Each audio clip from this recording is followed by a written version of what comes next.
स्वामी जी, इतने एपिसोड आपके साथ में कहा, मतलब बताते, प्रश्न करते, आपके जवाब सुनकर के मेरे मन के अंदर ये बात आई कि आप जो बात करते हैं वो इस कहावत के साथ लागू होती है, 100 बीमार एक अनार।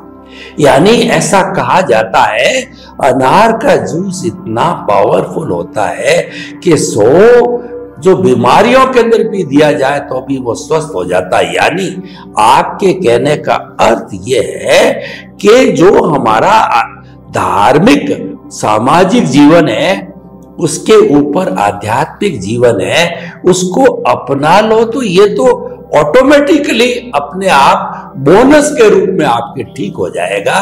और आप 100 बीमार एक अनार की बात कहते हैं कि मन वचन काया तथा उससे जुड़ी हुई हर अवस्था मात्र कुदरती रचना है, वह व्यवस्थित है।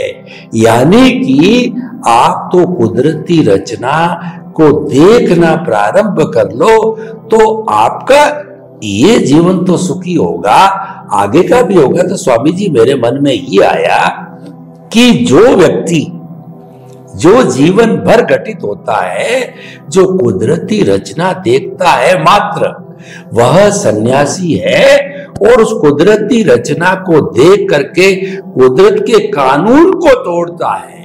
तोड़ने के कई अर्थ हो सकते हैं। तो वह सन्यासी होते हुए भी वह संसारी है। क्या ये बात मैं डंके की चोट समाधान के रूप में पब्लिक के सामने प्रस्तुत कर सकता हूं क्या? आपकी इतनी बातें सुनने के बाद में संसारी और जो है वो सन्यासी की परिभाषा शॉर्ट के अंदर, विस्तार में तो पूरा विज्ञान है ही है। कृपया मैं गलत हूं या सही हूं, ये बात लोगों को बता सकता हूं या नहीं बता सकता हूं, कृपया इसका शुद्धिकरण कीजिए। यह प्रश्न के लिए धन्यवाद। देखो, सिंपल बात यह है कि अगर कोई व्यक्ति के पास यह दृष्टि है कि जन्म से मौत तक मन वचन काया की अवस्था मात्र कुदरती रचना है और ब्रह्मांड की सभी अवस्था और ब्रह्मांड के सभी व्यक्ति की अवस्था भी कुदरती रचना है, तो उससे क्या बनेगा? उससे देहाध्यास नहीं रहेगा, मालिकी भाव नहीं रहेगा, कर्ता भाव नहीं रहेगा, भोक्ता भाव नहीं रहेगा। ये नहीं रहेगा, उससे बड़ा सन्यासी कौन हो सकता है? जिसके अंदर देहाध्यास नहीं है, जिसके अंदर कोई भी चीज की मालिकी भाव नहीं है, कर्ता भाव नहीं है और भोक्ता भाव नहीं है। यानी कर्ता भोक्ता मालिक नहीं, वही तो देहाध्यास नहीं है। और अगर वो देहाध्यास नहीं है तो देह छता जैनी दशा वर्ते देहातीत। आप समझे ना? पर श्रीमद राजचंद्र ने भी यही कहा था कि छूटे देहाध्यास तो नहीं करता तू कर्म। तो कहने का मतलब ये है, देहाध्यास या अज्ञानता, देहाध्यास या देहाध्यास से जुड़ी हुई सत्ता, संपत्ति, संबंध और साधन की मालिकी, कर्ता भाव, भोक्ता भाव, यही तो अज्ञानता है। अगर मेरी दृष्टि में अज्ञानता नहीं है फिर भी मेरा मन वचन काया कुछ भी करता है, उनके लिए मैं जिम्मेदार नहीं हूं, क्योंकि मेरी दृष्टि में ये मन वचन काया मैं हूं, मैं चला रहा हूं, वो सब्जेक्ट ही नहीं है।